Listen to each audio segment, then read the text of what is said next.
Today we're talking about All Systems Red by Martha Wells. All the track stations are ready. In a corporate-dominated, spacefaring future, planetary missions must be approved and supplied by the company. Exploratory teams are accompanied by company-supplied security androids. On a distant planet, a team of scientists are conducting surface tests, shadowed by the company-supplied droid. A self-aware SecUnit, scornful of humans, all it really wants is to be left alone long enough to figure out who it is. It says that all he wants to do is be left alone long enough to figure out who it is. But I feel like all he wants to do is be left alone so he can watch his soap opera. I know, his soap opera, his novellas. It's about like this, like they said, android. It's like half human, half android. And he's like fully aware and has developed his own consciousness and has a disdain for humanity. And his job is to protect some scientists as they go out and discover something. They don't really say what those scientists do on that planet. Well, right, they're from a different planet or a different company or something that they look into environmental stuff. Yeah, So exactly. Some kind of environmental stuff they do. So it makes sense why they're there. And his job is to protect them. And then another mission close by, they go dark, kind of, right? They stop responding. Mm-hmm. And then since they all know that they're kind of like the only people there, they go and investigate and they realize, or they see that they're all dead. Spoiler alert. This is a very short story, so you get to the meat of it like very quickly. Yeah, I felt like it sped up really quickly, and then we did the audiobook. Yeah, we listened to the audiobook. So it was so exciting for me just to sit there and listen to it. I feel like this was the first audiobook that I actually was able to really follow along and have it be fast-paced enough to where it just keeps you super interested, but also have enough time to take in the information. Yeah, it's only like 3 or 4 hours, the audiobook, because it's a short story. Yeah, it was really and I think that's where it succeeds, is in the short story, right? Because in short stories, you don't have a lot of room for fluff. Mm-hmm. You got to get to the point. Mm-hmm. And when I was listening to the narrator, I didn't like it at first because I felt like he was very robotic and like emotionless. But that's the point. Yeah. Because he is the robot. Right? The robot is narrating the story. And I felt like as it went on, I think after the first or second chapter, that robotic voice turned into almost like a human type of voice, because you start to see bits and pieces of his personality, which, I mean, robots shouldn't have personalities, or androids shouldn't have but he does. He has likes and dislikes, which are, his dislikes are mainly just humans, but dislikes humans, likes soap operas. Yeah, TV intergalactic dramas. Soap operas. Yeah, so funny.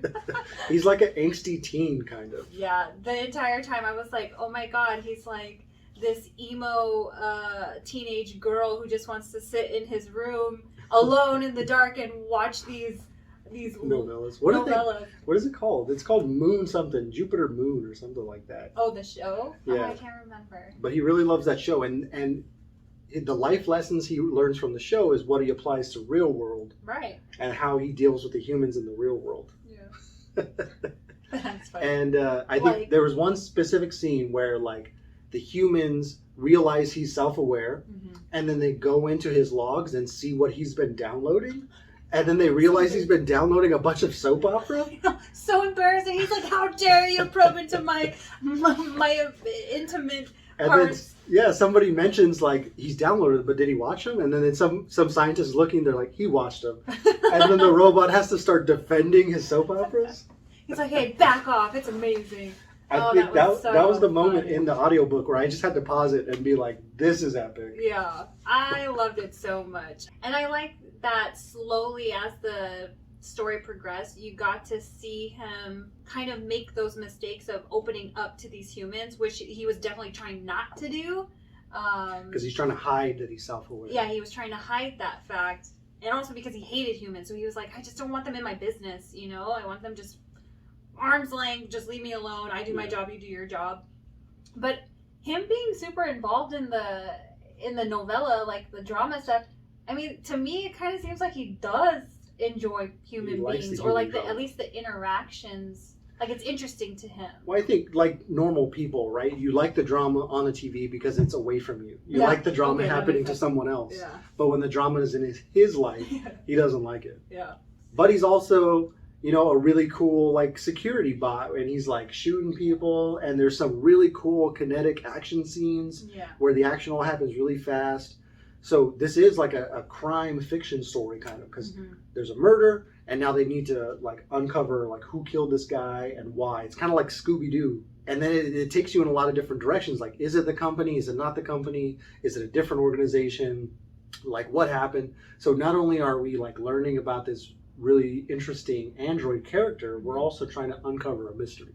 Yeah. And he's such a great character that you don't really get to fully appreciate until like halfway through. Right. Because at first he seems kind of dry, and you're like, okay, he hates humanity, but he has so much character, and he really comes alive and becomes like a full-fledged person somewhere towards the middle, at least for me.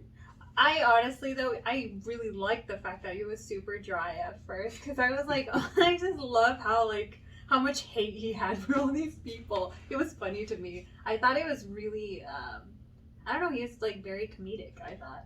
So there's an interesting backstory here. We only listened to the first book. It's one of 6 books in Martha Wells' Murderbot Diaries. He calls himself Murderbot because he has some backstory where his governor unit malfunctioned and he killed a bunch of people that he was supposed to be protecting. I didn't realize at first what the whole Murderbot, like, he mentions it quite a few times before he actually goes into it, and you get to understand why he calls himself that. And then when you hear the story, you're like, oh, that's so sad. Poor guy. Like, he really feels horrible about, lots of remorse of what he did. But it was an accidental. It was like, it was him, but it was not him. Yeah, right? It was him, but it wasn't him. Machine. Right. And he talks about the company being so cheap that instead of getting rid of him, they just erase his memory and put him back into the I love that. action. And everybody knows that. You've always worked somewhere or dealt with someone where they always get like the cheapest crap and shit never works, or it always breaks down or something. You're like, yeah, because you bought the cheapest stuff out there, of course. But can you imagine at work? Like they bought you a laptop and they're like, oh yeah, but that laptop, the last owner, it murdered it. Yeah, I know.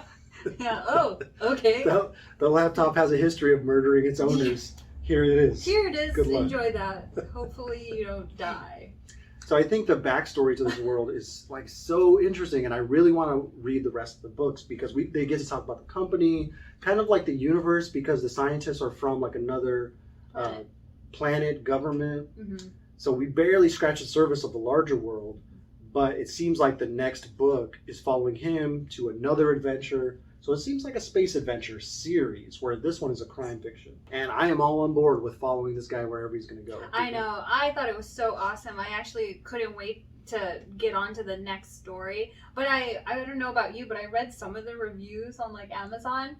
People are horrible. They were given like 1 star, 2 stars, saying it was so horrible. I'm like, what was horrible about it? Yeah, it was awesome. It was funny. There was drama. There was action. There was like everything. Mystery solved. Super it had quick. everything you would want to know. Yeah. Maybe they got caught up in his dry character because he is a little bit, but you got to remember that he's an android. I know. That's the whole. I mean, that's him. I don't know. So maybe they can't just put him in that headspace. They keep thinking of him as a person. Where you can't really think of him as a person. He's like a developing person. Right. And I think he kind of even references that, right? Like how he likes to wear his outer shell because then humans can't see that he looks human. He'd rather them think of him as a robot. It's easier that way. But you see what I mean? Like he's like an angsty teen, right? Like teenagers like to be covered. Like, don't look at me. I know. Layers and layers of clothing. Yeah, that's true. So I really liked it. I can't wait for book 2. It's already out though. I just need to find time in my busy schedule to listen to it. And honestly, I feel like the books are super cheap. So super cheap, really good, really quick. Really quick. So if you're looking for like a quick audiobook, definitely pick this one up because you can finish this one, and if you're interested afterwards, you can then continue on to books 2, 3, 4, all the way to 6. And I feel like if you live in LA, I mean, your commute, you could finish the first book and your commute back home. That's it. To and from, done. You read a book. Because your normal commute is 2 hours in one direction, right? Yeah, mine is.